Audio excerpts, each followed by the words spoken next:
सर्वशक्तिमूर्तये नमः। ओम श्री साई सर्वेशाय नमः।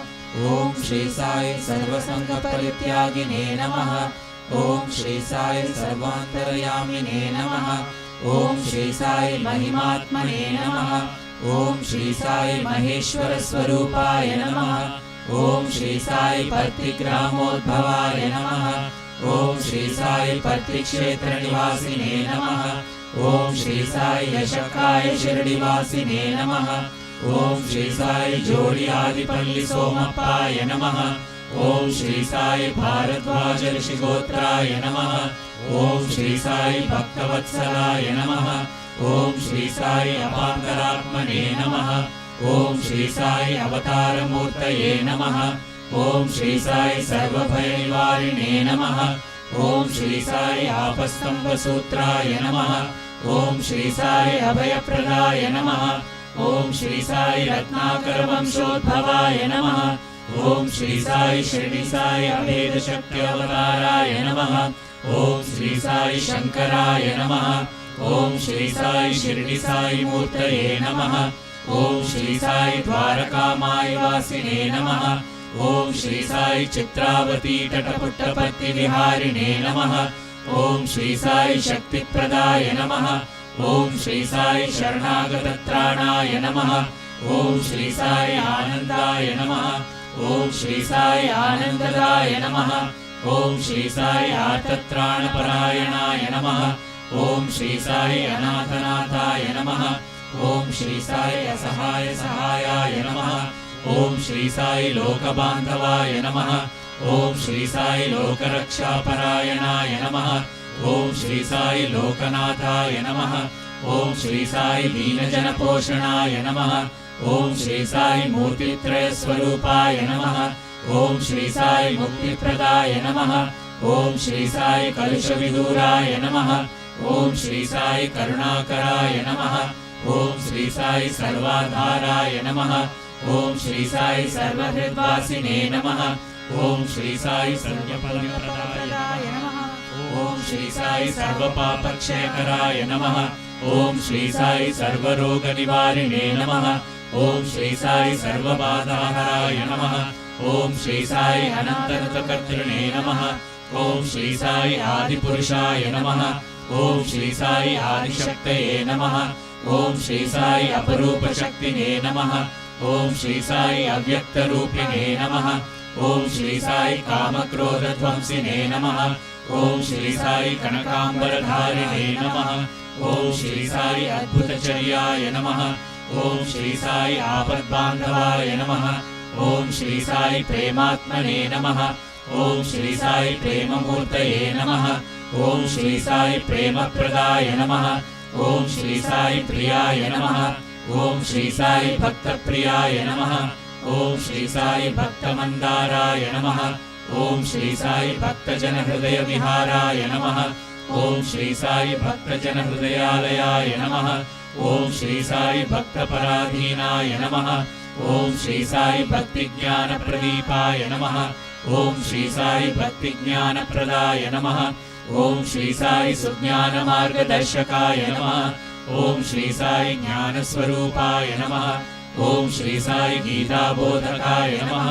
ॐ श्री साई ज्ञानसिद्धिदाय नमः। ॐ श्री साई सुन्दररूपाय नमः। ॐ श्री साई पुण्यपुरुषाय नमः। ॐ श्री साई फलप्रदाय नमः। ॐ श्री साई पुरुषोत्तमाय नमः। ॐ श्री साई पुराणपुरुषाय नमः। ॐ श्री साई अतीताय नमः। ॐ श्री साई कालातीताय नमः। ॐ श्री साई सिद्धिरूपाय नमः। ॐ श्री साई सिद्धसंकल्पाय नमः। ॐ श्री साई आरोग्यप्रदाय नमः। ॐ श्री साई अन्नवस्त्रदाय नमः। ॐ श्री साई संसारदुःखक्षयकराय नमः। ॐ श्री साई सर्वाभीष्टप्रदाय नमः। ॐ श्री साई कल्याणगुणाय नमः। ॐ श्री साई कर्मध्वंसिने नमः। ॐ श्री साई साधुमानसशोभिताय नमः। ॐ श्री साई सर्वमतसम्मताय नमः। ॐ श्री साई साधुमानसपरिशोधकाय नमः। ॐ श्री साई साधकानुग्रहवटवृष्टप्रतिष्ठापकाय नमः। ॐ श्री साई सकलसंशयहराय नमः। ॐ श्री साई सकलतत्त्वबोधकाय नमः। ॐ श्री साई योगीश्वराय नमः। ॐ श्री साई योगीन्द्रवन्दिताय नमः। ॐ श्री साई सर्वमङ्गलकराय नमः। ॐ श्री साई सर्वसिद्धिप्रदाय नमः। ॐ श्री साई आपन्निवारिणे नमः। ॐ श्री साई आर्तिहराय नमः। ॐ श्री साई शान्तमूर्तये नमः। ॐ श्री साई सुलभप्रसन्नाय नमः। ॐ श्री साई भगवान् श्री सत्य साई बाबाय नमः।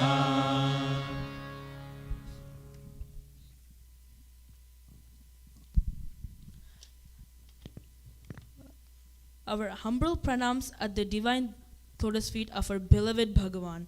As we begin today's program, let us join our hands in utmost humility and pray to Lord Ganesha to remove all the obstacles and confer success, happiness, and prosperity to all. We present our first devotional song, Tenaga Inikum Baba, to Swami. We pay our respects to our beloved and compassionate Swami, who is as sweet as the honey. O Swami, you are our Parameshwara, who gives us the utmost happiness and bliss singing your glory.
Parameshwara, Rameshwara, Saishwara Govinda. Parameshwara, Rameshwara, Saishwara Govinda. Paramananda, Brahmananda,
The next song, Tallivai Tandrivai, introduces our divine, lovely feeling of Swami as a mother, father, the nature, and God.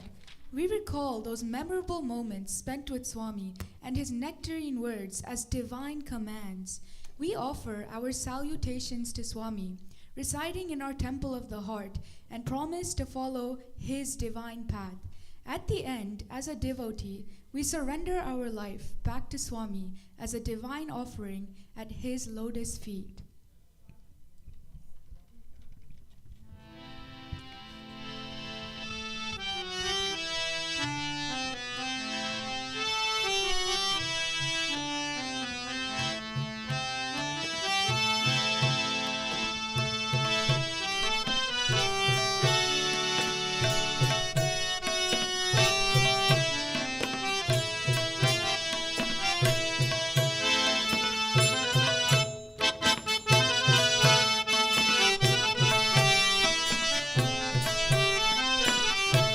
తల్లివై తండ్రివై దైవమే నీవై మమ్మేలు స్వామివై నింగివై నేలవై అలరించు సాయివై మధువందించిన మమతయే నీవై మమతయే నీవై వేణువై రాగమై దరిచేర్చు స్వామికి ఇదే మా వందనం ఇదే మా వందనం తల్లివై తండ్రివై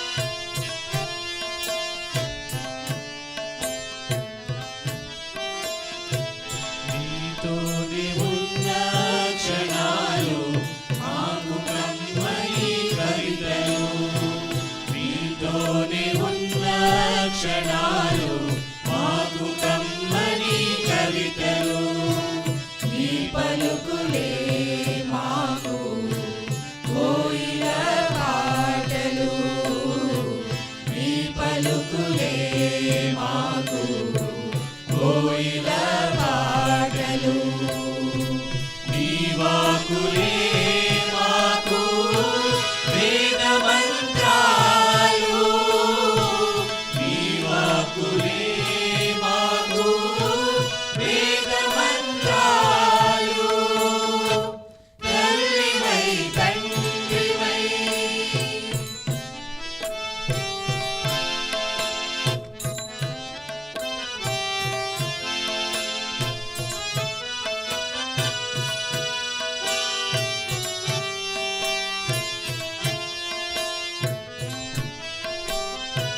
మా మనసులే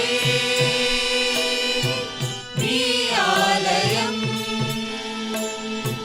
నీ సంకల్పమే నా ఆశయం ఉంటాము మేము నీ బాటలో ఉంటాము మేము నీ బాటలో మా జీవితం నీకంకితం మా జీవితం నీకే అర్పితం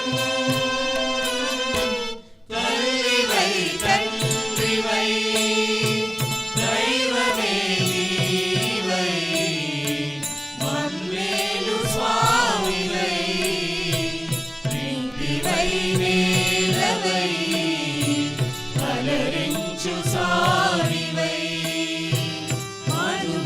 మధువందించిన మమతయే నీవై మమతయే నీవై వేణువై రాగమై దరిచేర్చు స్వామికి ఇదే మా వందనం ఇదే మా వందనం ఇదే మా వందనం ఇదే మా వందనం ఇదే మా వందనం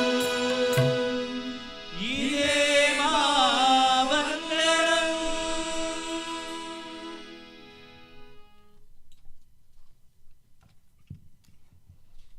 They say you cannot comprehend the love of your own mother. Imagine comprehending the love of 1,000 mothers. Our Divine Mother Sai. Saima, no one can deny the fact that we miss your beautiful physical form. But your unconditional love can be felt by one and all. You are our eternal, omniscient, omnipresent, and ever-loving Mother. In every moment of our lives, please be with us.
इस दिल के हर कण में तेरा नाम गाए, दिल हर पल हर लम्हा सोचे तेरी सूरत साई माँ।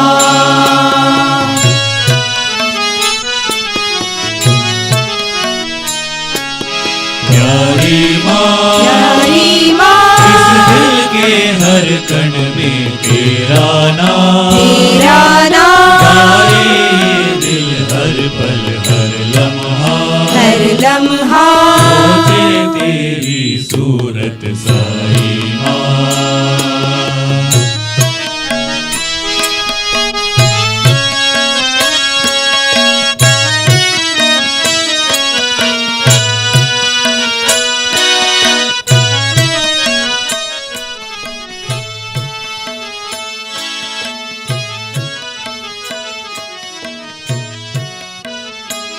तेरी मुस्कान से भरा चेहरा इस दुनिया से भी है न्यारा, वो आँखों से हुई बातें हम उसको भुला नहीं पाते।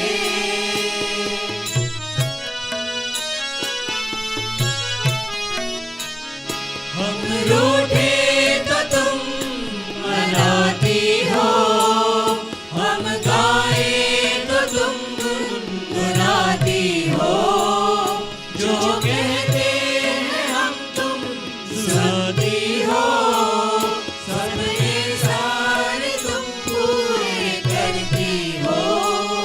तेरी याद सता रही है माँ, आओ ना आ जाओ ना, तेरे चरणों में हमको बसाओ ना, आओ ना आ जाओ ना, हमको गले से लगाओ माँ। प्यारी माँ, प्यारी माँ, प्यारी माँ साई माँ।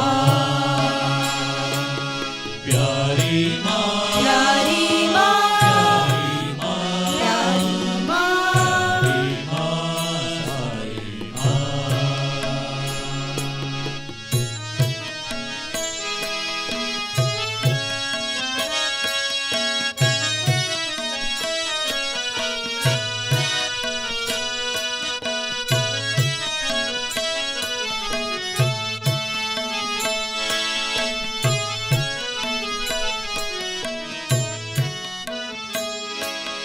बूंदों से बनता है सागर, सागर से बनती लहर,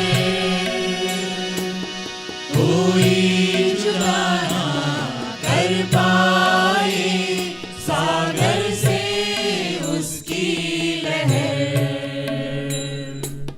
तुम दया के सागर हो माँ, हम हैं तेरी लहर।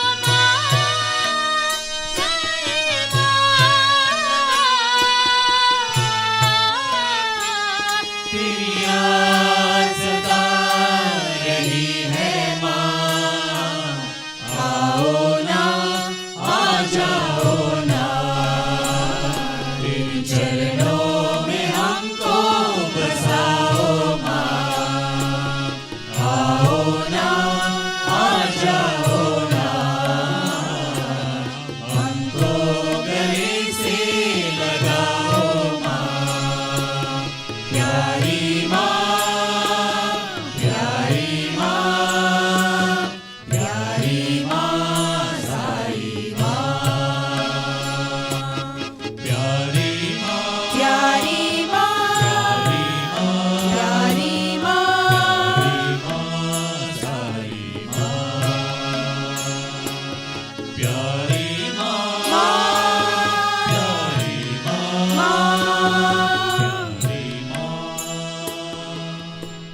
साई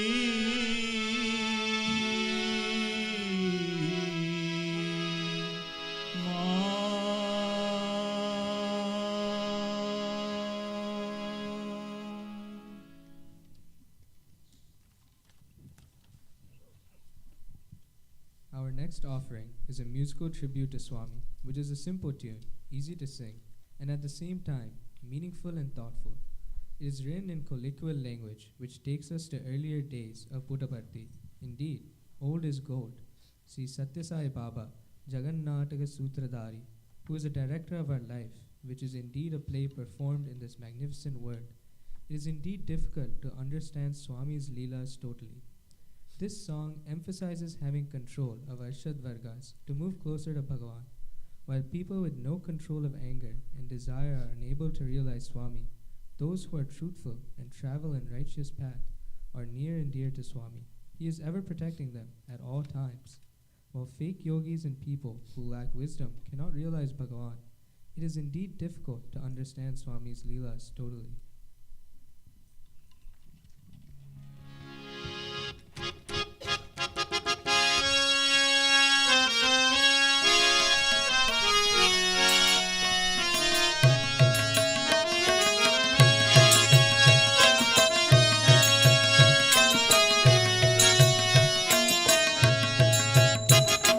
జగములనడి నాటకంబు నాడింతువుగా ఎరుకగలరి నీ లీలలు ఎవరైననుగా బాబా ఎవరైననుగా జగములనడి నాటకంబు నాడింతువుగా ఎరుకగలరి నీ లీలలు ఎవరైననుగా బాబా ఎవరైననుగా ఎరుకగలరి నీ లీలలు ఎవరైననుగా Sai ఎవరైననుగా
honor song titled Viri Kidaitadu.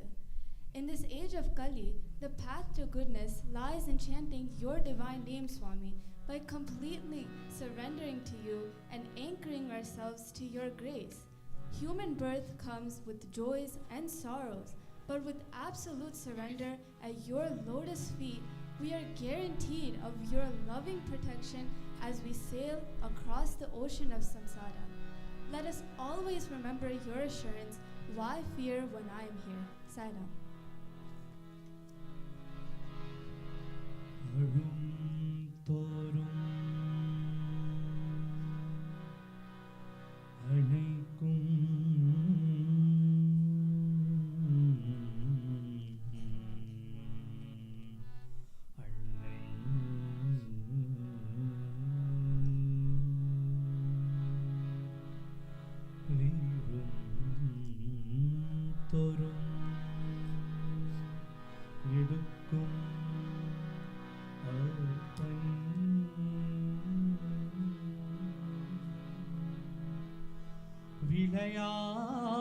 விளையாடும் போது தோழன்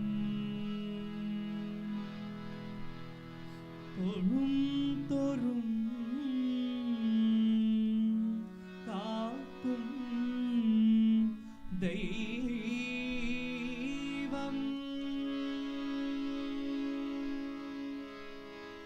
அன்னையா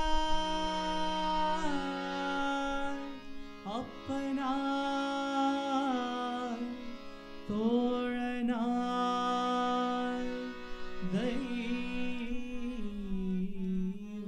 தெய்வமாய்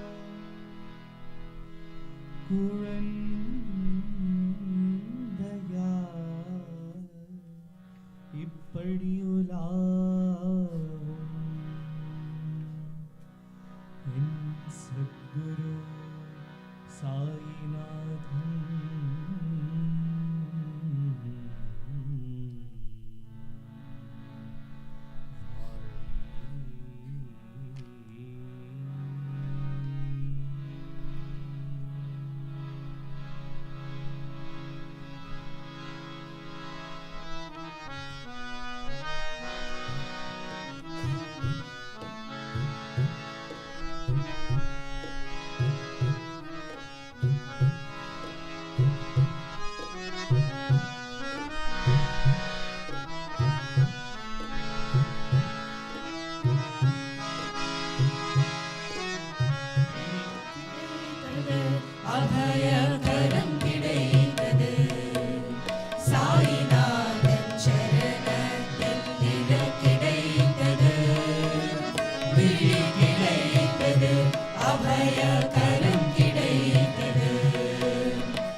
The next song is a humble offering that epitomizes our beloved Swami's message, that only Sai is eternal, everything else is temporary.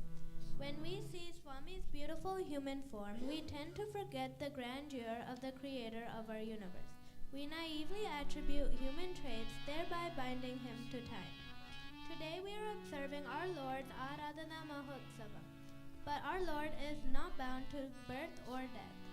He is our eternal Sarati. Have we forgotten the truth that Swami resides in every atom of the universe? That is the rhetoric of this beautiful Hindi song.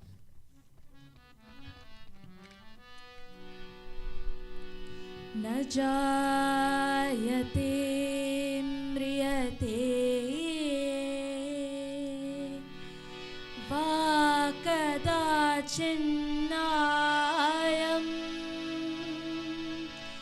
भूत्वा भविता वा न भूयः अजो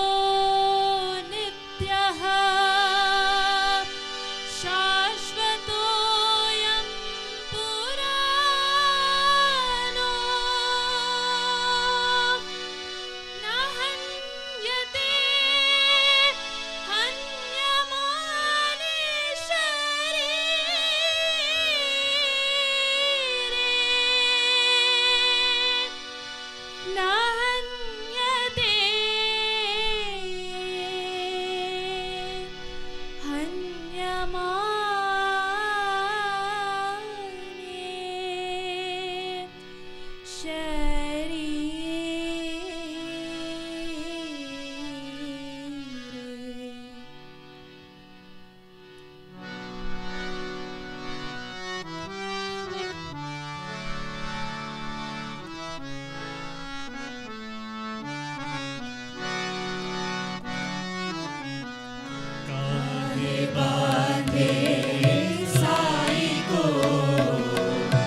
धन्य हुआ है साई के प्रति समर्पण में।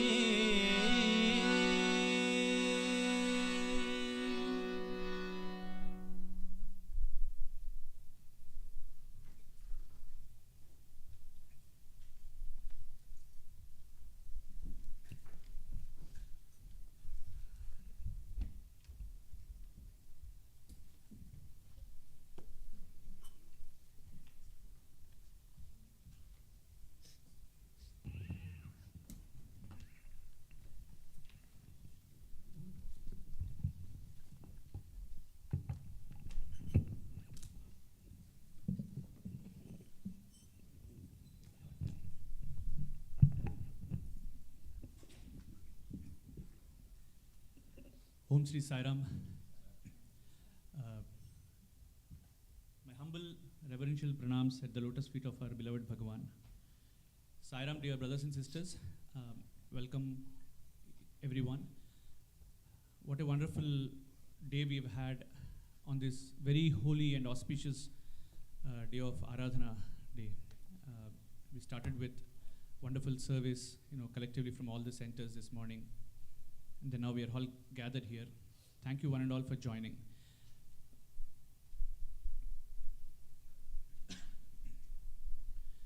Thanks to all the singers, and the instrumentalists who were part of the wonderful musical offering on this occasion.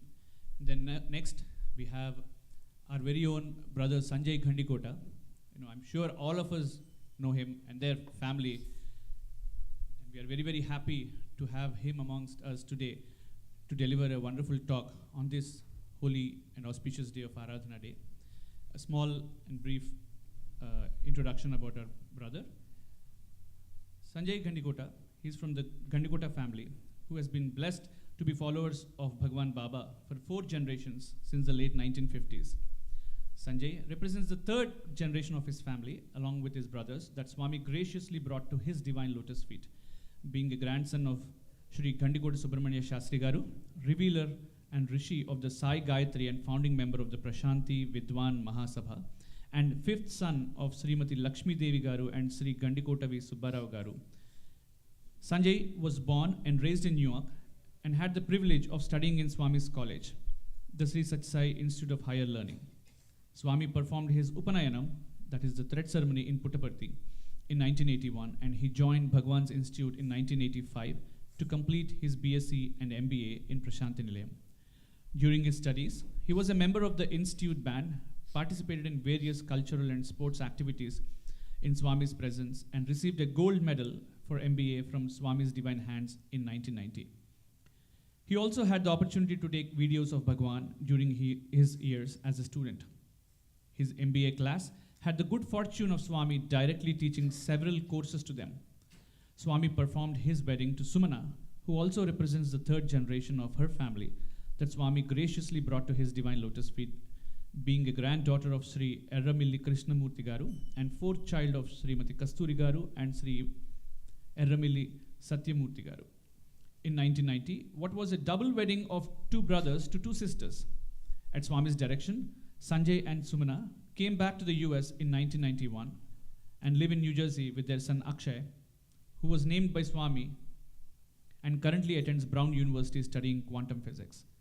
Akshay enjoys Carnatic music and singing bhajans. Sumana is a school teacher and has coordinated various dramas for Balvikas children. Sanjay is involved in Balvikas, was a regional Sai young adult advisor, and currently works in investment management. Ladies and gentlemen, let's join our hands together to welcome Brother Sanjay Ghandikota.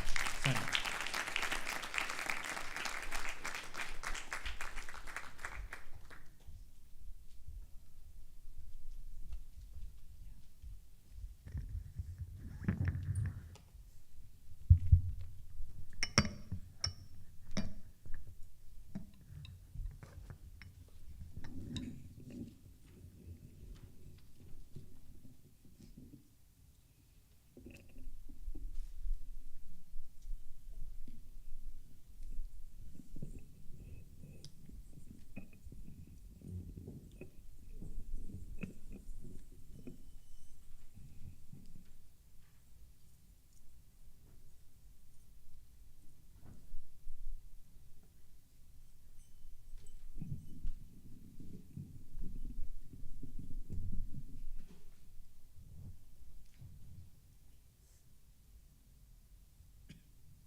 offering my most humble pranams at Bhagavan's lotus feet. Respected elders and my dear sisters and brothers, Sai Ram to all of you.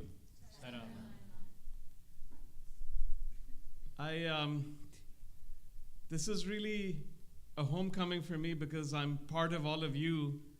So I am just constantly blessed to be here today. I mean, first of all, I'd like to offer my gratitude to Bhagavan and to all of you for giving me this opportunity. And I'm truly blessed because all of you are so immersed in Sai bliss, so immersed in Sai love. You're infused and suffused with it. And just by looking, I can see it in your eyes. I just feel so, literally have goosebumps. And on top of that, that music program was so divine.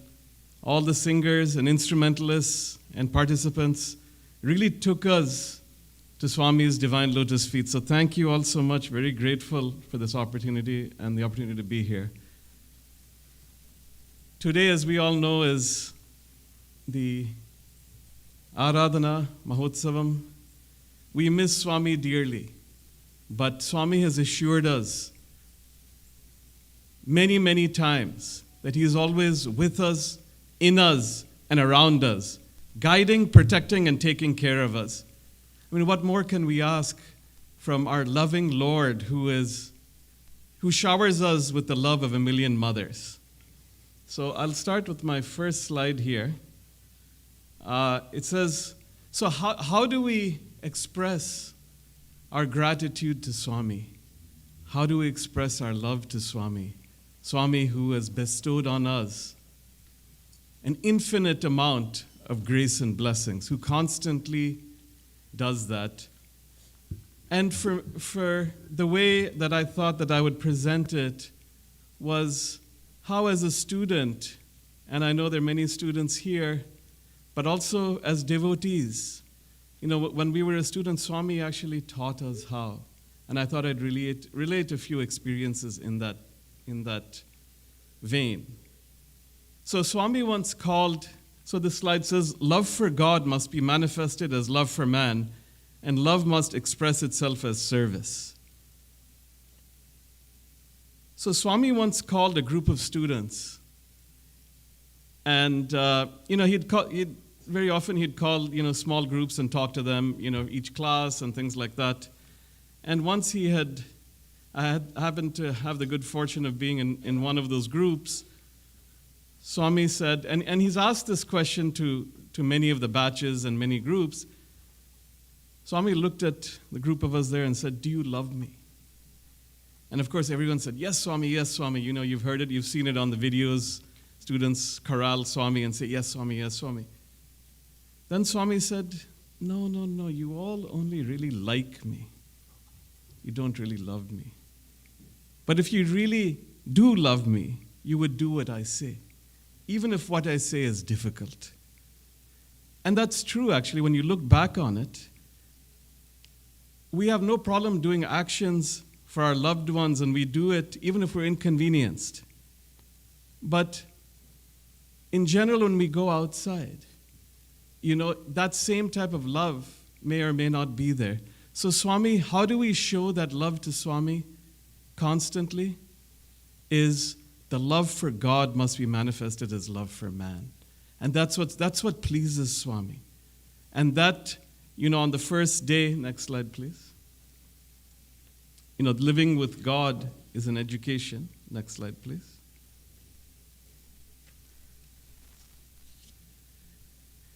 Swami introduces this concept to all the students, first and foremost, and especially, when they're new. Because the question becomes, is how do we love God? How do we actually do it? And as students, we had no clue, right? Yes, you can say love and all, but we don't really know the meaning of it at that time.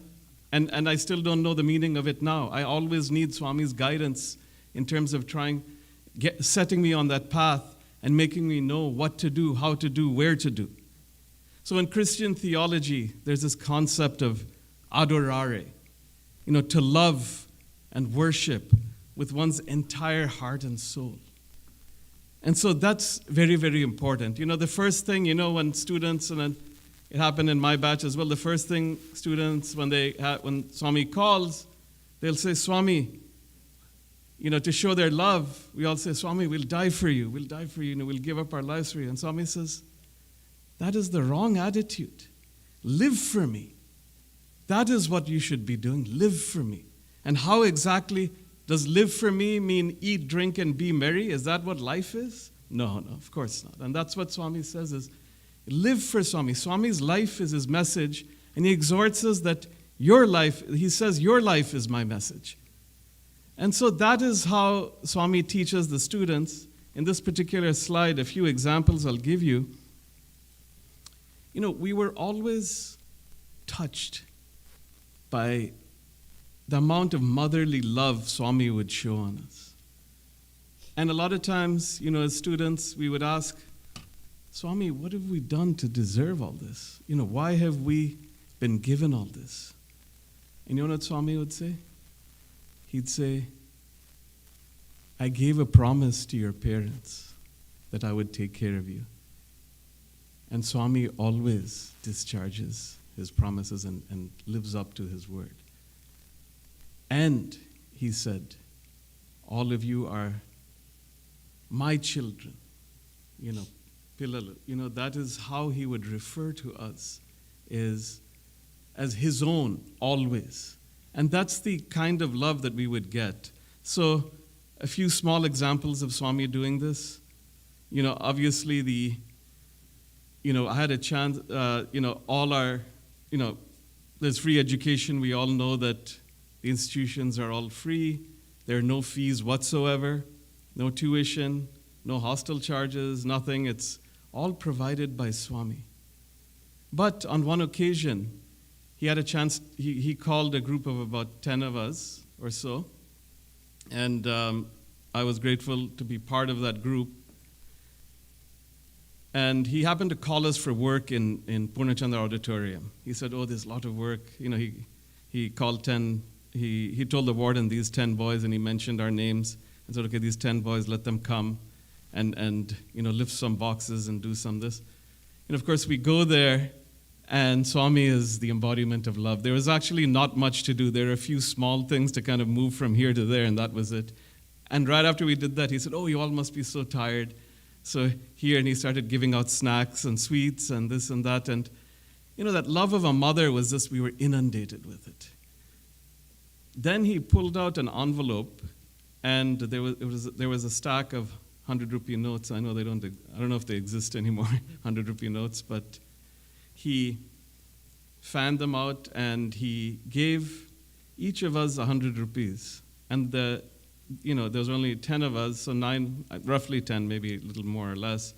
But he gave 100 rupees to each of us, and there was still a stack in that envelope.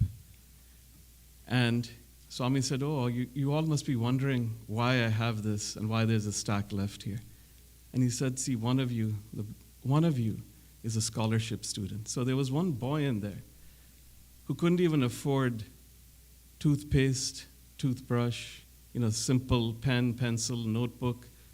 And Swami said, see, if I just give him, so all scholarship students would be, supported, basically supported by Swami, and it was like a normal, like we go to college here, there's financial assistance, that's how it was. So Swami said, you all must be wondering, if I give him that in front of all of you, he'll feel very bad. That is why I've given all of you 100 rupees and the rest to him. All of you are now scholarship students. So look in that one act, that act of supreme love, how he equalized everybody and made everyone the same. Just as we wear the white clothes, just as we go, all our brothers and sisters, that whole concept of love. See, that is the type of love that Swami wants us to inculcate and emulate, because his life is his message. Next slide, please. So the year I joined, Actually, my brother Ravi Shankar joined in 1981. You all know Ravi, of course. It was the year of my Upanayinam. Swami graciously came and he called us and he said, so we all just came on a vacation, and I'm sure Ravi told this story before, but we all came on a vacation, and suddenly Swami said, Ravi Shankar, you joined the college. So he literally joined that year in 1981. And then he turned to me and said, Sanjay should join after he finishes 12th grade. So I was studying in Long Island in high school there, in middle school. And then I went to high school, and he said, after he finishes 12th, let him join. We were ecstatic, obviously. I mean, this is a chance. Not a day goes by, and I'm sure I speak for all the students here, both from all the campuses. Not a day goes by where we don't have such immense gratitude to Bhagavan for pulling us there, making us part of the institution, and for showering with so much love. It's not even, I won't even say it's a chance of a lifetime, it's a chance of lifetimes. So in 1985 I joined, I think there's a picture somewhere in this deck, but I had pretty long hair down to here, kind of the 80s embarrassing mullet style. It's pretty awful. But went to so I think the picture, I'm sorry, I think I shuffled up all the pictures a bit, but it's all the way in the back. I think it's the last one. Yeah, so it's that one. So I was 17 years old, just finished. That was the morning. Ravi Shankar actually wasn't in the interview room because he had to go to college. He was already in college, so he was in classes. He was in his second year of MCOM. And that was the morning that I joined. So just an hour before, I had this long hair, mustache, and everything like that. And within an hour, I went to the barber there. And of course, you go to the barber, and you tell the barber, no, don't cut too much, do this, do that. You're kind of giving him these instructions, and he'll say, yes. And that's it. He'll give you a lawnmower cut right there. It doesn't matter what you say, it is what it is. But what is it? So at the end, he'll say, see, this is Swami's instruction on how to cut the hair. So you see, even barbers have so much love for Swami. They will do what Swami says. They live their lives daily thinking about Swami, doing what Swami asked them, following Swami. It was a great humbling experience for me. When first I was a little miffed about the whole hair thing, but then, honestly speaking, I said, this is ludicrous that I should feel this way. This is a gentleman who is a wonderful devotee, and this is the discipline of the university. And that's how Swami starts changing people when they first come. So the year I joined, if you could go, was the year of the 60th birthday, and it was the year of one of the most massive social service initiatives ever witnessed. These pictures, Ravi Shankar was taking photos, I was taking video, and we saw facets of Swami that we never saw before. So observing Swami is an education like we discussed. So when we talk about love for Swami and service, and all of you I know how much service everyone does here, so I'm really saying things that you already know probably better than me, but I'm just repeating them, what Swami has mentioned. So the first thing he would tell students is, understand the meaning of Narayan Seva. What is Narayan Seva? Narayana is, of course, God. Seva is service. Manava Seva, Madhava Seva. Right? So the question he says is that everyone there is a Narayana. From an adhyatmic standpoint, this is the highest Advaita. When we think about everyone there is a Narayana, we are serving the same God that is the same divinity that's in us. So this is not us doing them a favor. It's them doing us a favor by being there. And this is where Swami says we have to develop that concept and understand that Ishvara Sarvabhutanam, the Supreme Lord dwells in the hearts of all living beings. Isha Vasyam Idam Sarvam. The whole universe is enclosed or enveloped in God. And He dwells or resides in the entire universe. So when everybody there is God. That is the meaning of Narayan Seva, and it's with that spirit that it must be done. This happened to be the year of the 60th birthday. Ravi and I were taking photos. It was more than 100 degrees outside.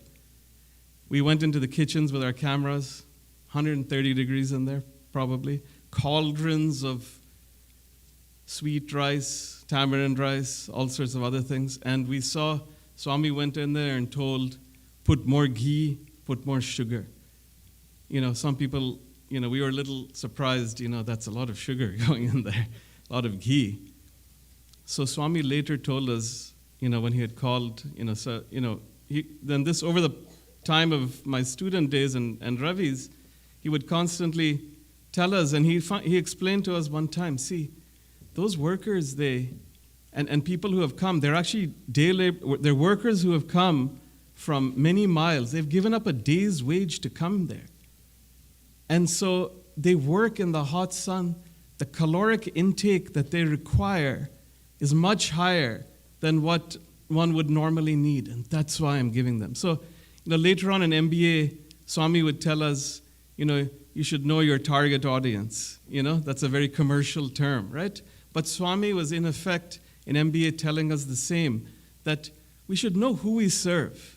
Don't just buy, food that's going to expire in a week, let me just give it a nod. No, it's whatever, he gave the example. He said, don't serve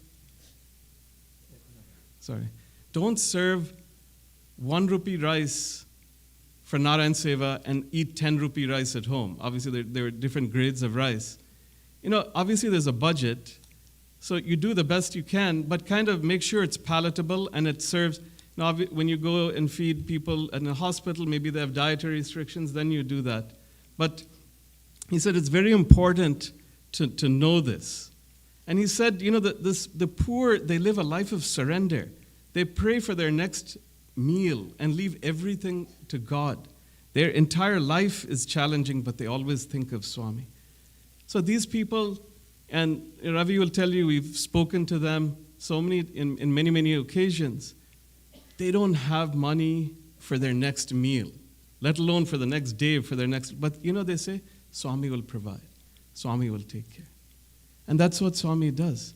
Literally, it's in a biblical sense, it's manna from heaven. As we all know in the Bible, they say that. That's exactly how the situation is. And Swami says the devotion of the affluent pales in comparison. They incur a small loss and they blame God. So that spirit of surrender is something that Swami loves. And that's how we show our gratitude. Next slide, please.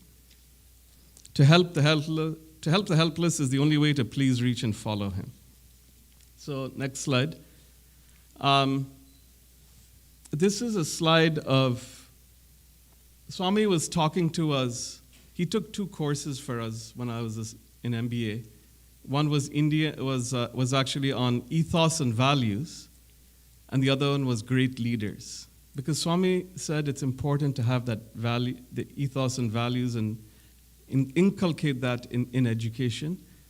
And one should be inspired by great leaders. And Swami spoke about many, many different leaders, including Sri Rama, Krishna. So many different. And these classes went on for, months. And we were so privileged to be able to go in every day morning in Puttaparthi into the interview room, our class, and witness and listen and learn from divinity. Anyway, so he was talking about these leaders, and of course, there's always that irreverent question that some of us are always afraid to ask, but other people don't mind asking, and that's fine because Swami is the mother of all. He answered so many different questions, so many direct ones, so many indirect ones. But someone told Swami, you're telling us about Sri Rama and Sri Krishna. Those are all divine avatars. How can we ever reach that exalted state? Swami didn't say, he said, okay, I will tell you. He said, I'll give you an example of individuals who, great divine personalities who walk this earth and who you can emulate. And he said, you must have the hands of Janaka the head of Shankara, meaning Adi Shankaracharya, and the heart of Buddha. And he said, see, this is where Swami gave us concrete examples of people to follow on this earth, despite an irreverent question of, Swami, you're telling us about only that. So this is how Swami is the consummate teacher. So he said, hands of Janaka, and he waved his hand and materialized that ring. And as you can see, it's a very huge ring. The back of it was, the ring part of it was so huge, 3 of our fingers could actually go into it. And Swami said, Janaka not only figuratively had big hands because he was so generous, he literally had big hands. And we all laughed. But I'll tell you, because he materialized and showed us that, I will never forget that lesson. So this is how Swami is a consummate teacher. When we do this Balvikas, lesson planning, involved in Balvikas, we talk about start with a prayer, have a song, have a craft, have a bhajan, have a story, and then you end. Like there's a whole lesson planning process. When you look at Swami's discourse, it's so beautifully like he starts with a song. Then he goes through philosophy, high philosophy. Then he makes it easy to us by telling us a story. Vakachinna udaharanam. He always says that. He always gives these examples. And then he closes with a bhajan. It's really when you look at Swami's life, everything is so perfect. And so he said about Janaka and Shankara and Buddha, Adi Shankaracharya, he said that, this spirit of service and sacrifice, and all of them were known for this. It doesn't mean running into the forest. Renunciation or sacrifice doesn't mean running into the forest, because that's good for that individual. But how does one connect with everyone else? And that we'll speak about that connection. So basically, Swami said, sacrificing of the little I in favor of the big I, which is narrowness to broadness. And this is why Swami says, many times, all of you have heard the great Vedic aphorism, na karmana na prajaya, dhane na tyage naike, amrutatvama nashuhu. Very powerful statement. And Swami would say it a lot to the students. It's not by action, progeny, or wealth, but by sacrifice alone that humanity can attain immortality. And see, Swami said that spirit of sacrifice is required in cultivating the spirit of service, because then it is a sacrificing of one's ego, of the little I, in favor of the big I, so we can truly serve others around us and love them in that pure adorare sense that we spoke about earlier. It's not just about going and doing and running away. It's about really, really feeling it, doing it, feeling for them, having that empathy, doing things that they need and require. Why? Because they are us, not having that sense of separation. Next slide, please. So I'm giving you 3 maxims. Bear in mind, seva, seva, seva. Never forget the duty to serve. For this, you have to develop love. To develop love, you have to promote the spirit of sacrifice. Service will become meaningful when it manifests love that issues from sacrifice. Consider service as conducive to your own spiritual development. Be good, do good. Next slide, please. So we spoke about service and sacrifice. Swami always says self-confidence, self-satisfaction, self-sacrifice. And we spoke about sacrifice. How does this fit into the self-realization part? So, again, back to this concept of how to love Swami in the way that he wants us, expects us to love him. He never asks, but he gives us the guidelines. So Swami was once speaking to us about spirituality. And I have to admit, I kind of phased out a little bit. It's one of these things. And some of us were doing the same thing too. And Swami, some of my other classmates, and Swami had a very wistful expression on his face. He was very sad. He said, see. And the other thing is, I had this feeling that, this doesn't really apply to me. I live in the modern age. This is something that's old hat. It's not, I came from America, does this really apply? And all sorts of, see, this is where the monkey mind, it has to be tamed. And so I was having some of that, and some of it was, this is very complicated. And Swami was telling, and some of us, others also had the same feeling. Swami was very wistful, and he said, much effort and discipline is placed on worldly activities, whether sports, studies, and music. Gross heights are achieved, but that's very important. Swami wants us to be perfect. If you look at the holistic education in Swami's campuses and institutions, Swami wants us to be good in sports, in studies, in music, in everything, and excel. Why? Because our Vice Chancellor, V.K. Gokak described Swami as perfection in action.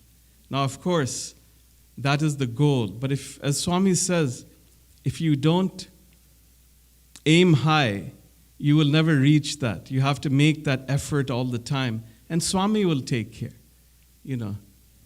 Do your best, not even try your best. Do your best and leave the rest to Swami. It's not like in the pizza stores they say, you've tried all the rest, now try the best. It's not that. But it is this way of doing it. And so he was a little rueful and wistful. He said, but why not the same discipline and determination when it comes to spirituality? When I mention spirituality, all of you are sleeping. Or you nod off or say, it's too complicated, Swami. So Swami said, cultivate that same feeling, the same zeal. And this applies whether you're 6 years old or 60 years old. While one has a worldly duty to be perfect, Swami says, in all these activities, one also has an atmic duty, or duty to the inner self to progress spiritually. Have firm faith and resolute confidence and conviction that we are all intrinsically divine, living in the reality that God is in me, I am God.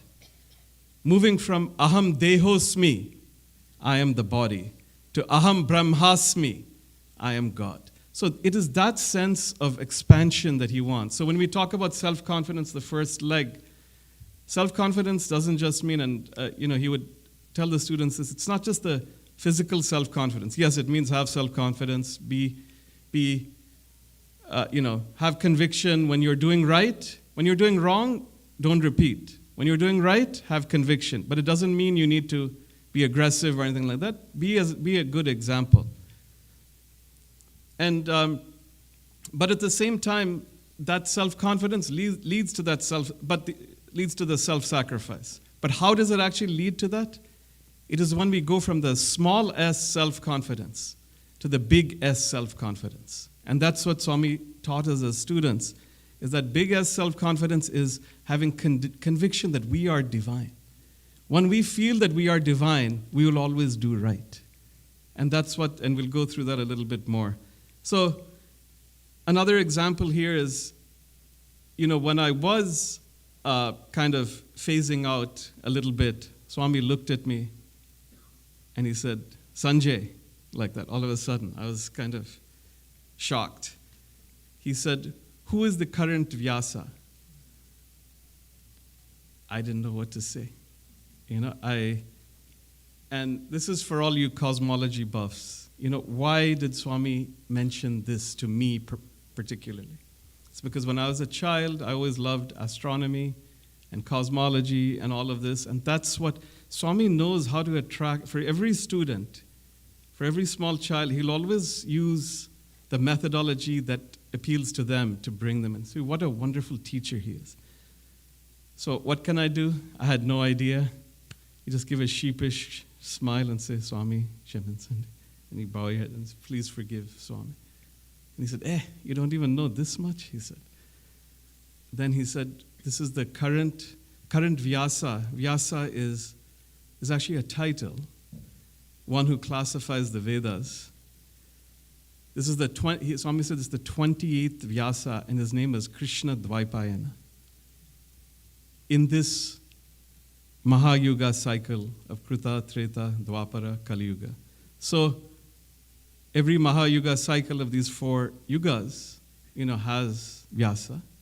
And the name of this is Krishna, the name of this Vyasa, his name is Krishna Dvaipayana.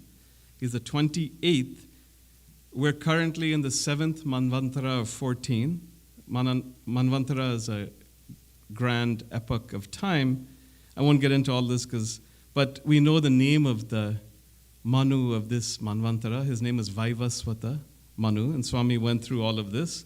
Each Manvantara lasts for 306 million years, repeats for 71 Yuga cycles. There are 14 Manvantaras, so 14 Manus in a day, in a Kalpa, which is a day of Brahma.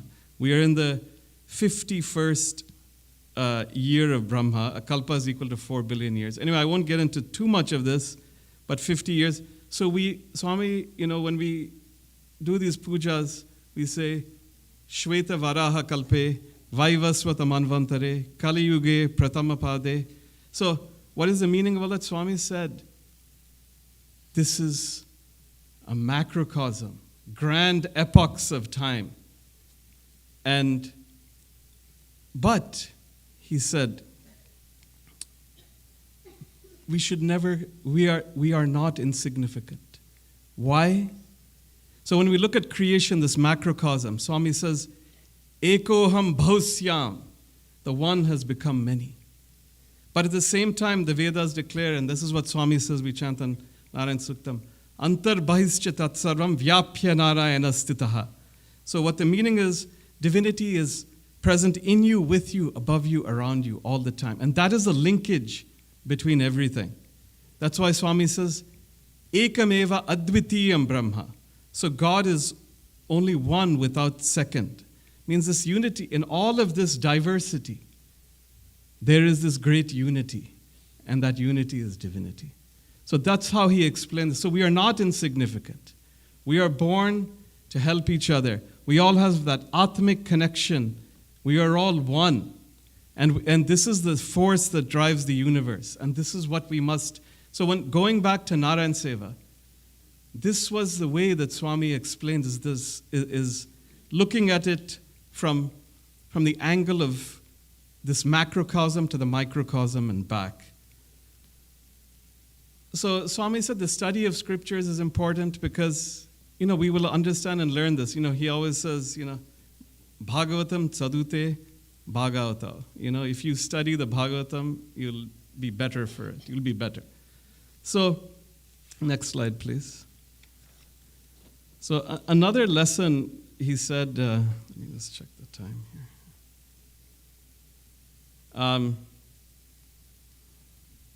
How do we understand this concept, going back to this concept of service and not feeling that we are serving somebody, we're serving ourselves, how to take this duality into this non-duality, so to speak. How do we do that? So I think some of these experiences a lot of you have heard before, so please bear with me if you have. Apologies, but it was just so profound that I just felt I had to repeat it again. This is the original picture. Swami was talking to us about very esoteric Vedantic topics in one of these courses. And it also happened to be the time that we were going on vacation. The semester was coming to an end. And Swami was going through Dvaita, Advaita, all of this complicated, very esoteric, Upanishadic, Vedantic thought. And so we were like, Swami, he detected. But Swami is a consummate teacher. He takes the most esoteric topics and makes them so simple and profound. So he waved his hand and he said, don't worry, I'll tell you. And then some of the boys actually said, Swami, we're going on vacation. It's very easy to be good in Parthi. But how do we actually do it outside? And, we were all between the ages of 17 and 20, maybe 21 or so. And so just didn't know, how do we do this? And I still don't know. It's always something that I always try to keep, not try but do, Swami says, but always go back to Swami's discourses because that reinforcement is required, even today. I'll speak for myself. But Swami said, the first thing is he materialized this picture, 29 copies. He gave it out. There was one left in his hand. And he said, I know all you doubting Thomases, you think Swami made a mistake. He said, no, this is for the sick boy who's in the hostel who couldn't make it today. See, look at Swami's love. When we talk about this whole spirit of service and the spirit of oneness and spirit of all this and that, and not even one of us thought about this person in the hostel. But Swami thinks of everybody and everything. He's assured us that he is with us, in us, and around us, all the time, everywhere. Swami is the Lord of the universe. Our grandfather and father described Swami as Sarva Devata Swarupa, the embodiment of all forms of divinity, Sakshat Parabrahma on this earth. And so, but the Lord takes this personal attention. I mentioned how he, in that Narayan Seva, Swami was, the 60th birthday Narayan Seva, Swami was, he went into the kitchens, he came out, I forgot to mention that he served everyone that day that sweet rice. And that, it was 100 degrees, there were hundreds of thousands of people. And I'm not joking. Ravi can attest, and I think there were some other students here who were there. Hundreds of thousands of people, and he did that. Ravi and I were sweating from head to toe profusely. We looked like a wreck. Sorry, Ravi, I'm throwing you under the bus here. But look at Swami when doing that. He was fresh as a rose. But he did it all himself. He never asked. And what is that? That's that personal attention that Swami wants us to always have.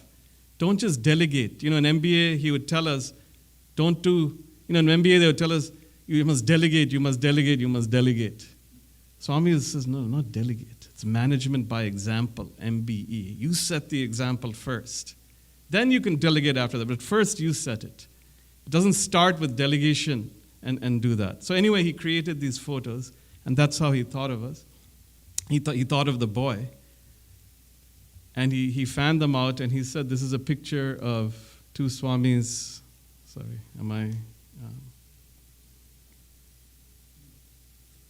the two Swamis picture?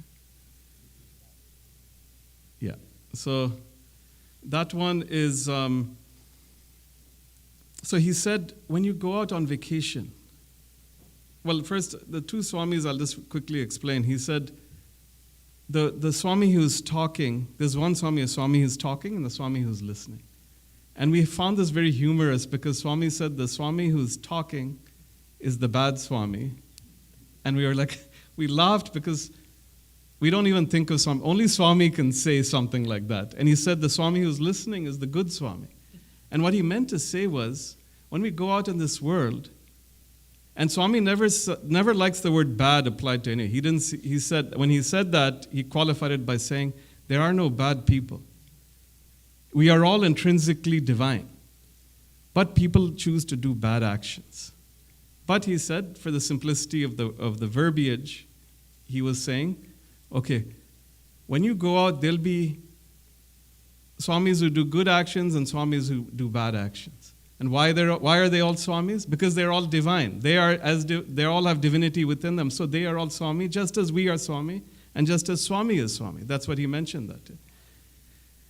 And he said, Advaita in practice is treating all as if they are Swami, whether good or bad. When the other Swamis are quote-unquote behaving badly, you be the good Swami, and remember that the other person is also Swami, just as you are Swami. So think about that for all. It's actually, simple yet profound, in that we must always have the mindset that Swami is there in everybody. But he said, when you go out, it's very hard to practice this. So this is the Dvaitic angle. Swami was talking about Dvaita, which is dualism. I am in the light. Vaishishta Dvaita, which is qualified non-dualism. The light is in me. And non-dualism, which is Advaita. I am the light. And so he was talking about all of these concepts and the proponents of them, Madhvacharya, Ramanujacharya, and Adi Shankaracharya. But he said that when you go out, it's very hard to understand this. So first, think that Swami is next to you. And that is the Dvaitic concept. when Swami is next to you, if you think Swami is next to you, even when you go to a restaurant, you'll eat the right food, you'll drink the right drink, you'll always do the right thing. Why? That's how and I use this even now every day in my life. It's so simple. He's taken the most complicated Vedantic thought very simple. Imagine Swami is next to you and act accordingly. Then take that from Dvaita to Advaita, which is all are one, be alike to everyone. So, Swami gave an example of, when we choose this type of thought, he said we also have to follow dharma in the right way. And so he gave the example of Karna, where he said, in Karna's case, you all know the story of Karna, he felt this misplaced loyalty to Duryodhana because Duryodhana made him the king, crowned him king of Anga. So he said, when you go outside and you act, make sure you're in accordance with dharma, because dharma is subtle. So why is it subtle? It's because, the Swami always says dharma, it will change according to samayam, time, and sandarbham, which is circumstance. So you must always understand and keep that in mind. But he said, see, Karna, because of that misplaced, he was on the wrong side. So when you want to understand how to do right and be right, make sure you're on the right side also. So he said, Karna followed his individual dharma by being loyal to Duryodhana, but he did not follow his societal dharma. And I remember this vividly when Swami mentioned this. He was very disappointed. He took on his role as Sri Krishna. And he said Karna was courageous, generous, and all the other superlatives. But he failed in this, and he was so upset. He was like literally very charged. And he said this is why he didn't align his individual dharma with his societal dharma, which is to be, doesn't matter if you behave well, but you're on the wrong side of society. So individual, societal, national dharma. This is why Swami says, Papa Bhiti, Daiva Priti, Sangha Niti. So what is that? Why Sangha Niti in there? Papa Bhiti is a fear of sin. Daiva Priti, love of God. Sangha Niti, morality in society. Why is that society? He said, we are individuals, yes, but we're also members of society. The whole concept of citizenship is very important. And the seva falls into that whole thing, the citizenship. So, I'll go to the next slide. And I think we're... okay, so, the dining with the Lord, this is one quick example. How does Swami, he taught us so many things. I'm really rushing here, but in this example, students had a chance to dine with Swami. So again, an example of Swami's love. So a lot of times when we were students, Swami would allow us to go inside and help serve to VIPs, their lunch when they sat with Swami and all. He teaches students to be of good service, and that's how he trained us. Dal, rai, you should make sure you eat dal and rice first, then curry, then sambar, then rasam, then curd, and there was like a way that must be served, and he would correct us. It was very, very wonderful to learn from Swami's divine hands when he would actually hold our hands and show us how to serve. In dining with the Lord, Swami doesn't eat much, as you all know. He literally, we'd witness this, we'd see this because we were inside Swami's residence. He would eat maybe a small pulka or with groundnut or peanut chutney or a ragi ball. But if he eats only like one pulka, but Swami would insist that everyone have many number of idlis, dosas, vadas, and he would provide this grand, lavish 10-course meal even for breakfast. But how does that reconcile? When Swami eats one if once Swami gets up, everyone needs to get up, right? So what would he do? He would peel off a layer of that. Pulkas have many layers. He'd peel off a layer and eat just one layer. Take 20 minutes to eat that one. Then when he said, aipoinda, he'd look around, make sure everyone was done. Then he would eat that last bit and get up. See, look at Swami's love. So we go to the last slide, the convocation. Swami says, this is a picture of my graduation MBA, and then the left one is holding the institute emblems. There were two of us. Their brother Ratnakar was on one side, I was on the other side. But Swami says, education, the end of education is character, you've all heard, and education is for life and not for a living. So Swami would always tell students, you think you are the body, the gross body, but you are not. Truly speaking, you are the gross body plus the subtle mind and the causal Atma. A simple way of remembering this is to say that you are an MBA. But he said, no, I don't want, all you MBA boys, I don't want you to be masters in business administration only. You be that. But also you be a master in mind plus body plus Atma, which is the real MBA. Control your mind. Maneva manushyanam karanam bandhamokshayot. Bandhamokshayot. Swami would often say, mind is responsible for both bondage and liberation.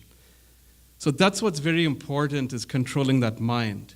Recognizing that going from aham dehosmi to aham brahmasmi, you are not just the body.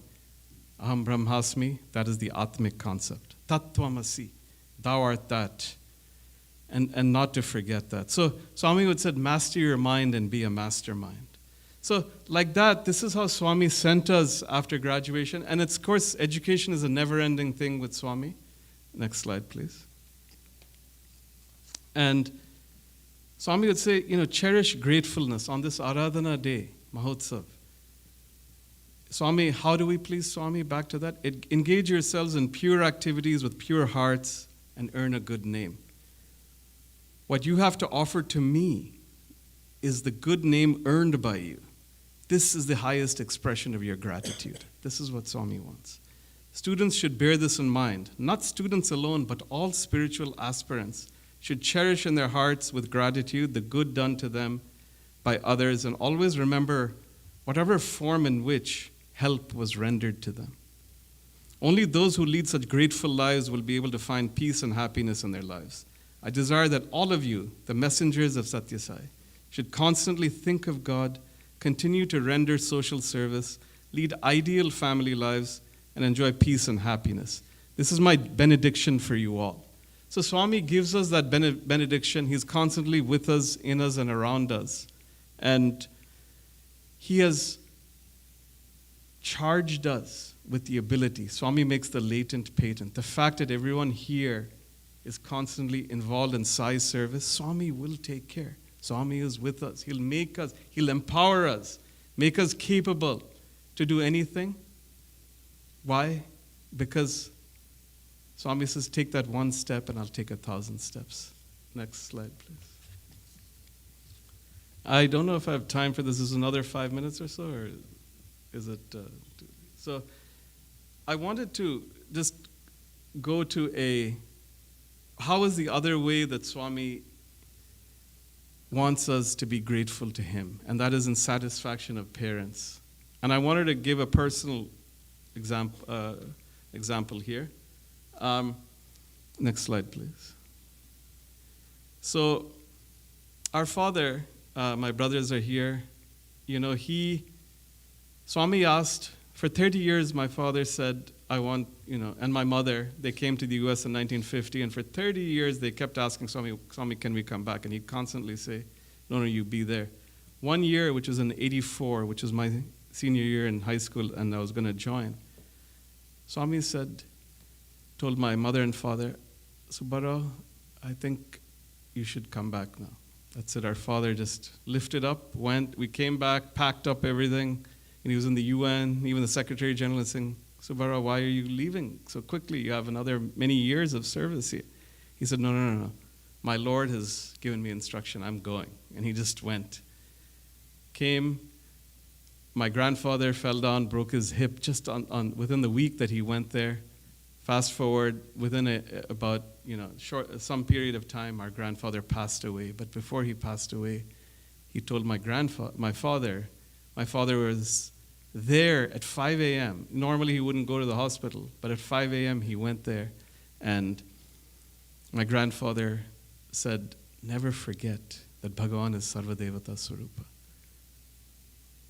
the embodiment of all forms of divinity, that he is Sakshat Parabrahma, the highest of the high divinity, and he is the Veda Purusha. And with that, he chanted, he was chanting prayers. He also chanted the sannyas mantra towards the end. You know, my grandmother was still alive, so he didn't want to do it before that. But when he knew that he was about to exit, look at his composure at that moment. And this is Swami has given, but he also was worthy to do it. And he did that. He composed, chanted that sannyas, chanted Swami's name, chanted prayers, and passed away in my father's lap.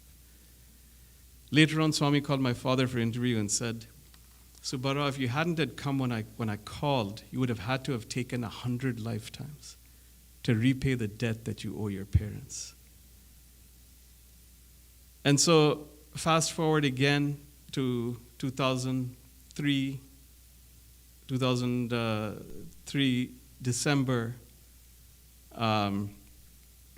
All my brothers all of us were here in the U.S. Our father was. The reason why I'm mentioning this is that Swami takes care of all of us. And so even at that juncture, Swami made sure that our father was there. So fast forward to 2003, December. Akshay was born in August of 2003 by Swami's grace. And in December, we all went. He was 4 or 5 months old.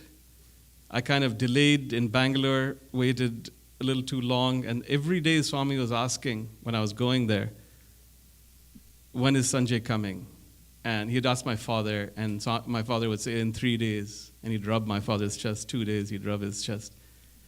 And unfortunately, I delayed. I came late.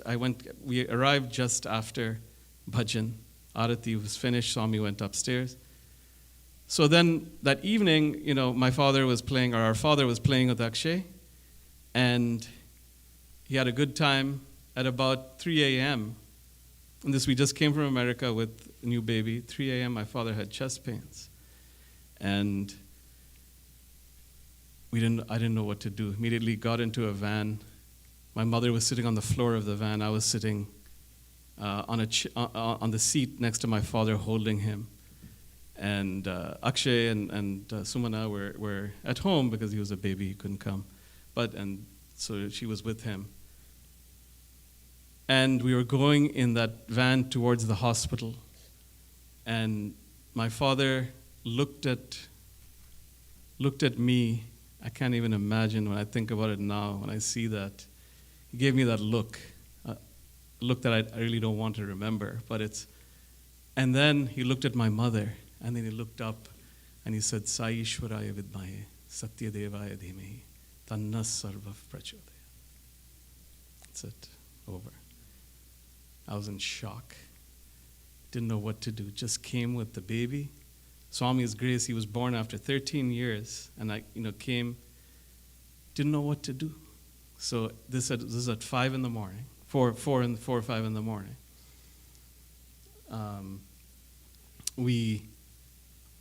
I told the doctor there was new, he was very young, he was an intern. He actually wasn't a Swami's devotee, but he was a very nice young youth doctor.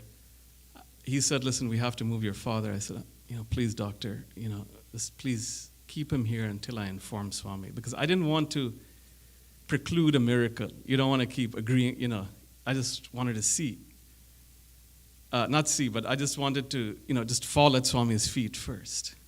So I immediately rushed back to the ashram. I dropped my mother off at home, and I told my mother, father is serious. I couldn't say anything, so to her especially.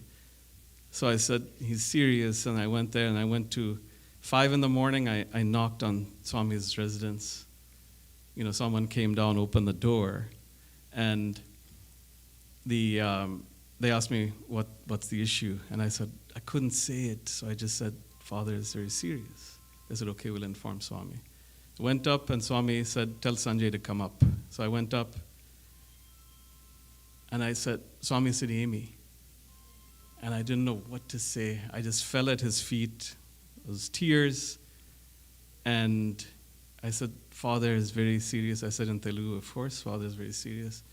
Because I didn't want to say anything to preclude anything. If I say that who am I to sit and state things? Swami has to state. But then Swami looked at me and he said, Kani nalone unnadu kada. So what that means is that, but he's already in me. He's already reached me. Nobody knew. The doctor is not even a devotee. Only Swami knew. He said, your father is a good man who led a good life, who achieved a good end. So why the good? What's the significance of good? Swami would tell all the students, I don't care if you're great. I just want you to be good. Rama was good and achieved greatness. Ravana was great but was never good. We never did good action. So that is, he said, and then later on he called, the reason why I'm mentioning this is, next slide please. So afterwards he called the family, the whole family is there, including all my brothers, my sisters-in-law. Swami, after the 13 days, he took care of everything. And he told my mother, she was unconsolable. And so he said, she said, I've never asked for anything, Swami. But the one thing was, I wanted, which you knew, was Sumangali. And she was like, why couldn't this happen? And she was in grief. And he told her, and my brothers were all there, he said, see, it's natural. The meaning of Sumangali is not that one goes before the husband. It means purity of thought, word, and deed. It means leading a sanctified life. It means being, along with one's husband, supreme examples of inculcating the spirit of divinity and service in oneself. And that's what the meaning is. And he said, I give you this status. So just as I think you all know the story of how my grandfather was given the title of Rishi for Sai Gayatri, my brothers all know, they would have mentioned. Like that he gave. So the reason why I'm mentioning this is the gratitude to parents. He told us that because your father served his father, I have given him also, he was able to go, and he said, see, he asked me, did Swami play with Akshay? I said, yes, Swami. Was he happy? I said, yes, Swami. He said, see, this is why I kept him alive for 3 days so that he could see his grandson. So look at how Swami takes care. This is not an example of one. This is an example for all. And there you can see Swami put him on his lap, baby.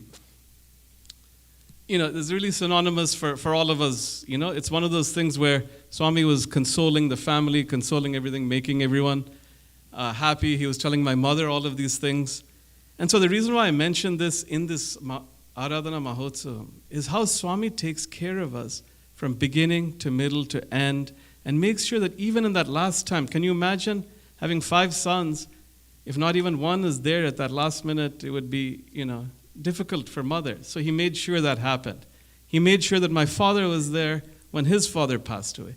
And because they led a good life, they achieved a good end. They had Swami's, what more can we ask? And, sometimes, my brothers and I, we would ask, and I remember Ravi and I asked after our wedding, Swami, what have we done to deserve any of this? And Swami said, this is not for you. I'm not doing this for you. I'm doing it for your grandparents and your parents. Why? Because I gave them promises. Promises in the 50s and 60s before we were born. But also because he said the punya or good actions of parents, if they're so overflowing, will also go down to progeny. And so that's why you are beneficiaries of that because they deserved. And that overflow, the cup shall overfloweth, as they say, of grace. And that's exactly what happened. The cup has overfloweth and has come to the progeny. So that's why Swami says all of us must also have, because of that gratitude to parents, and that's why I bring up gratitude on this gratitude day. We talked about the gratitude And we talked, this is also this aspect of gratitude, having gratitude to parents and also gratitude to Swami. But also understanding that Swami, see, the reason why this I brought is life is a samsara. It's going to go up and down, up and down, up and down. But Swami is there for us through thick and thin, through all these experiences. Life is such that it may be rosy or not rosy. We don't know. But one thing we do know is Swami is with us all the time, and he allowed us to withstand this. But realistically speaking, this is something that is applicable for all, in that Swami is there for all of us. So on that kind of takeaway, I'll kind of end with, how we are all so fortunate. This is our family would constantly, my father would also always tell his family, and grandfather and my mother and grandmother, they'd always tell us, that we are lucky to be in the proximity, contemporaries of the Avatar, to be in his proximity because he's given us that proximity, to be in his divine fold, that he has allowed us to recognize his divinity and to bask in his glory and experience that bliss. So when we talk about Devam Manachurupena, God, Sakshat Parabrahma, is incarnated in human form. And we are all fortunate to do that. And Swami sets the highest example for us. So on this Aradhana day, I close with saying, Swami, bless us all to be grateful to thee, grateful to our parents, grateful to all, and to see all in that pure oneness that you want us, that you exhort us to look at each other as one. So on that I close, and I'm sorry I exceeded time. Sincere apologies. Somehow I just felt like narrating that. I apologize for the time. But Sai Ram to all of you. Again, I'm very fortunate to be here.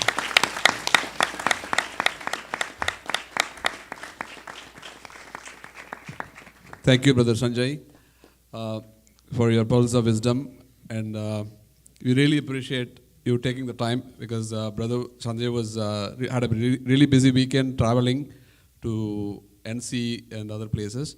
So despite his tiring schedule, he was able to make it today. Thank you, brother. It shows your commitment to Swami, and Swami is always there. And Brother Ravi was mentioning that the robe that he has shared, the family shared with us, it's actually Swami's robe. If anybody, when you're doing the Namaskaram, you can touch the robe. That is Swami's robe. Thank you, Brother Sanjay. As a token of our appreciation, we'd like to hand over a small token of our love.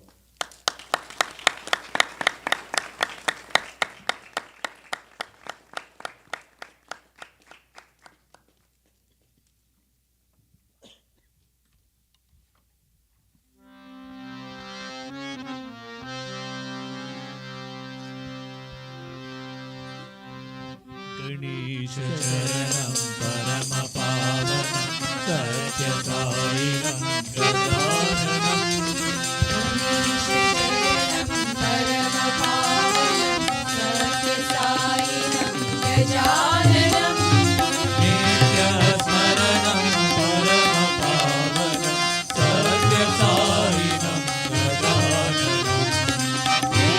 नित्यस्मरणं परमपावनं सत्यसायिनं गजाननं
परमपावनं सत्यसायिनं गजाननं नित्यस्मरणं परमपावनं सत्यसायिनं गजाननं नित्यस्मरणं परमपावनं सत्यसायिनं गजाननं सद्गुरुचरणं परमपावनं सत्यसायिनं गजाननं सद्गुरुचरणं परमपावनं सत्यसायिनं गजाननं भवभयहरणं परमपावनं सत्यसायिनं गजाननं भवभयहरणं परमपावनं सत्यसायिनं गजाननं भवभयहरणं परमपावनं सत्यसायिनं गजाननं भवभयहरणं परमपावनं सत्यसायिनं गजाननं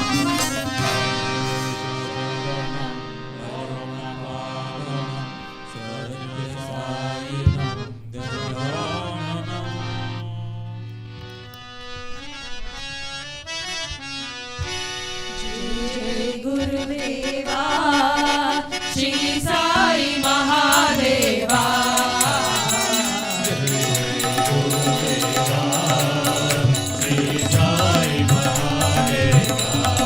जय जय गुरुदेवा श्री साई महादेवा जय गुरुदेवा श्री साई महादेवा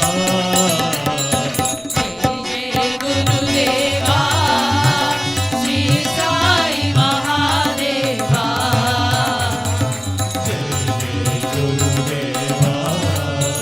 श्री साई महादेवा ब्रह्मा विष्णु महेश्वरा साई महादेवा विष्णु महेश्वरा साई महादेवा माता पिता गुरुदेवा श्री साई महादेवा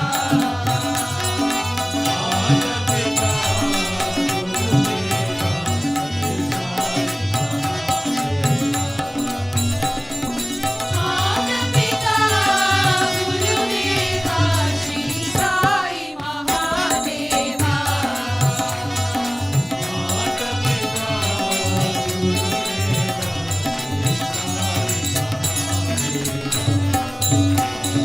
जय जय गुरुदेवा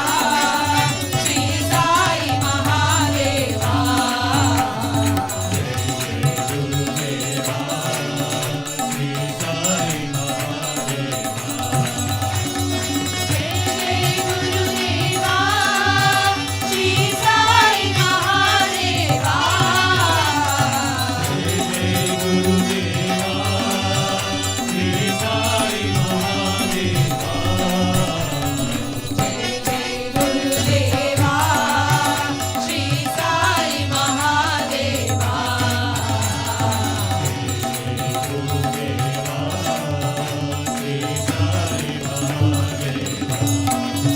ब्रह्मा विष्णु महेश्वरा साई महादेवा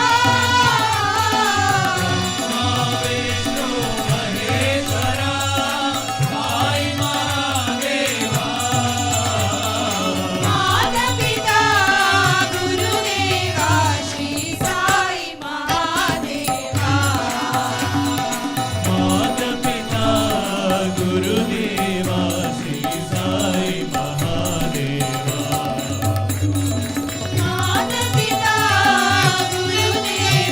श्री साई महादेवा माता पिता गुरुदेवा श्री साई महादेवा जय गुरुदेवा श्री साई महादेवा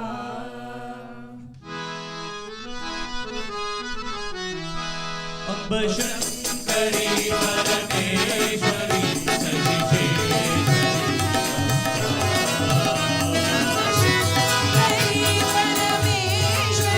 शशिशेखरी जगदीश्वरी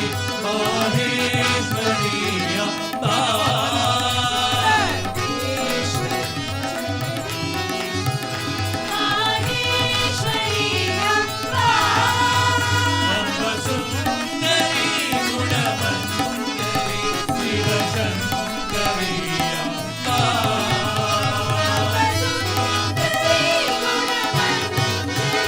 शिवशङ्करी अम्बा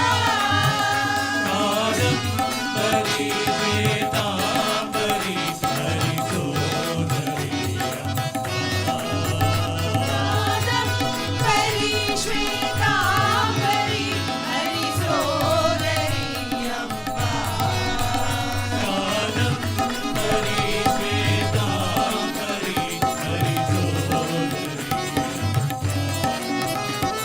कादम्बरी श्वेताम्बरी हरिसोदरी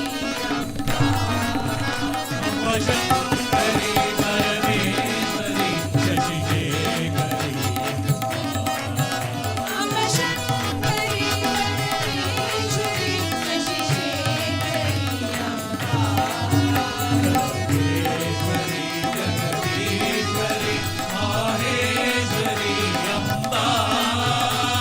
जगदीश्वरी जगदीश्वरी माहेश्वरी अम्बा अम्ब सुन्दरी गुणमञ्जरी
प्रणाम स्वीकार करो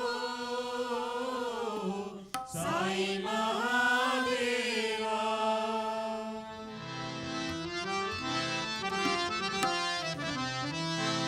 धन्य हो ईश्वरा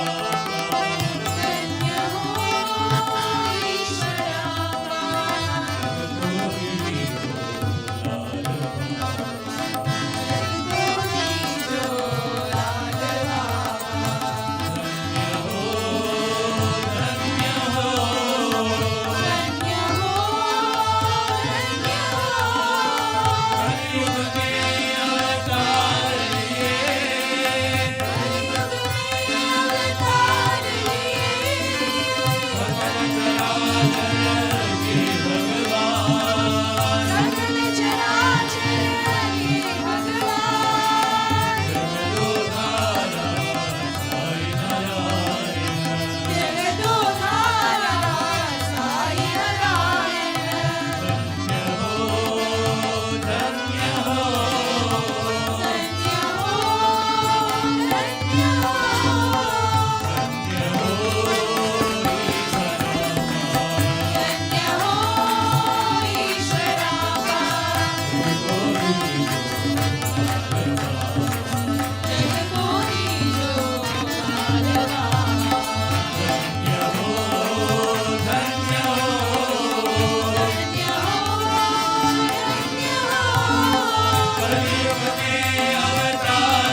కాలంలో దుర్వినియోగం చేసుకుంటే తిరిగి మనకు లభించేది కాదు. If you to prepare away this time that is yours now, you never can get it back afterwards.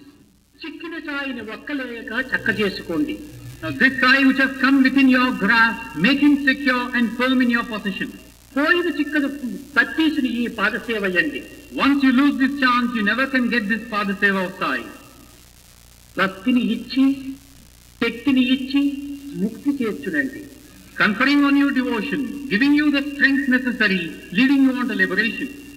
ఇతరుల మాటలు ఇంపుగా నమ్మి కొంపతీయకండి. Don't give your ears to everything that is being uttered by others. You are going to damage yourself. నేర్చుకోండి ఈ బుద్ధులన్నీ, తీర్చుకోండి కర్మం. Understand that this is the way it should be. ప్రేమతత్వాన్ని పెంచుకోండి. Build this nature of love in you. అద్వేష్ట సర్వభూతానాం, ఎవరిని ద్వేషించకుండా చూసుకోండి. Wipe out the effects of your past karma stuff and don't hate or criticize. ఎవరినో ద్వేషిస్తున్నారనుకోవటం చాలా పొరపాటు. నిన్ను నీవే ద్వేషించుకో. If you say that you're hating somebody else, it's a fault. You're hating yourself.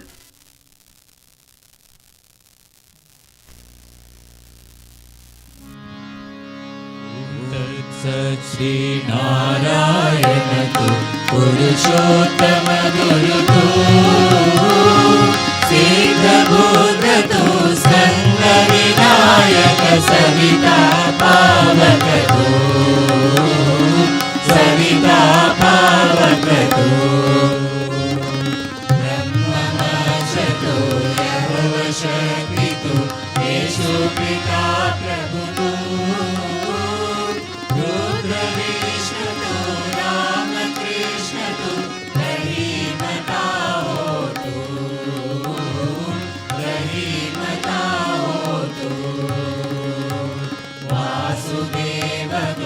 विश्वरूपतु चिदानंद हरितु अद्वितीयतु अकाल निर्भय Atmalinga शिवतु Atmalinga शिवतु Atmalinga शिवतु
Om Shri Sai Ram.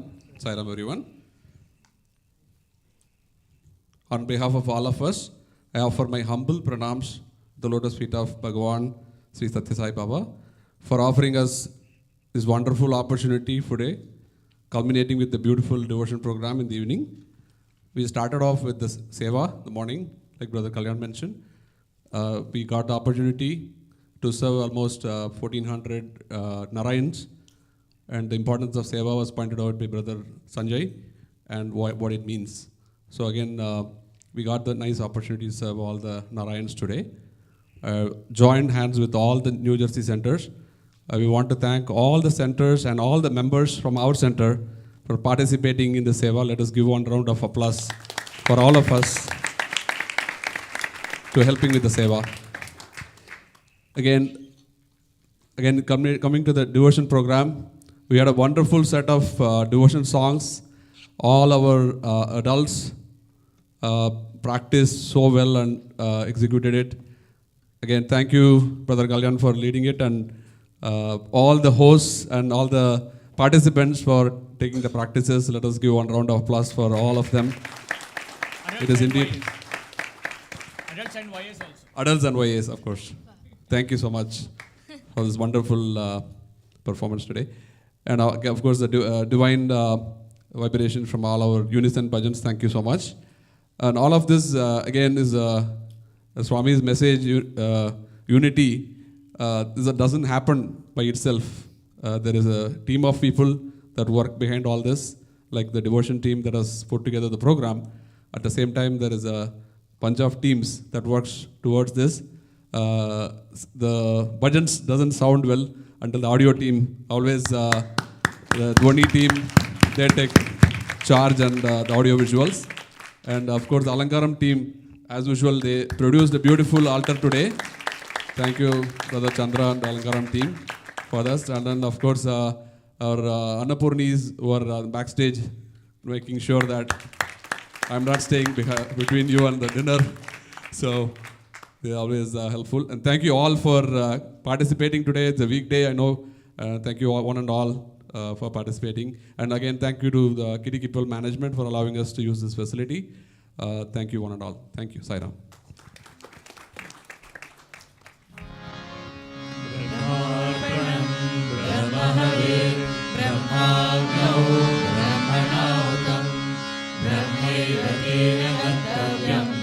ब्रह्मकर्म समाधिनः अहं वैश्वानरो भूत्वा प्राणिनां देहमाश्रितः प्राणापानसमायुक्तः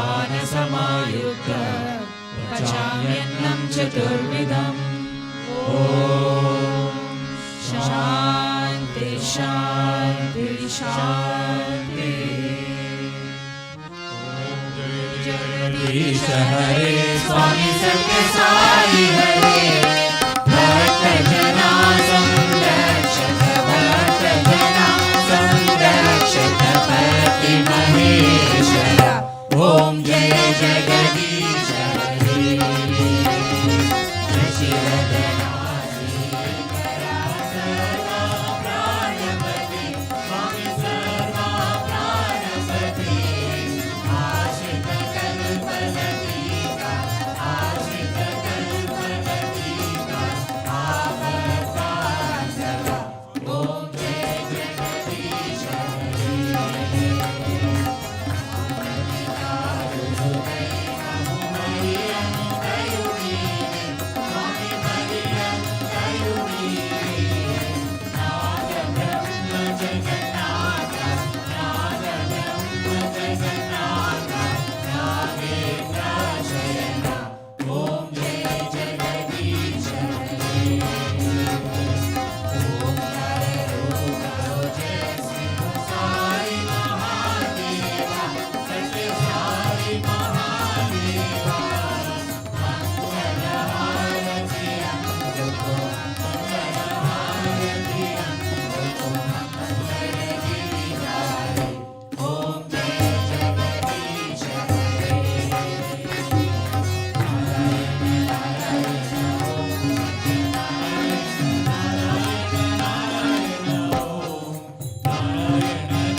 साईनाथ महाराज की जय। बोलो भगवान श्री सत्य साई बाबा की, सत्य साई बाबा की, सत्य साई बाबा की, सद्गुरु देव की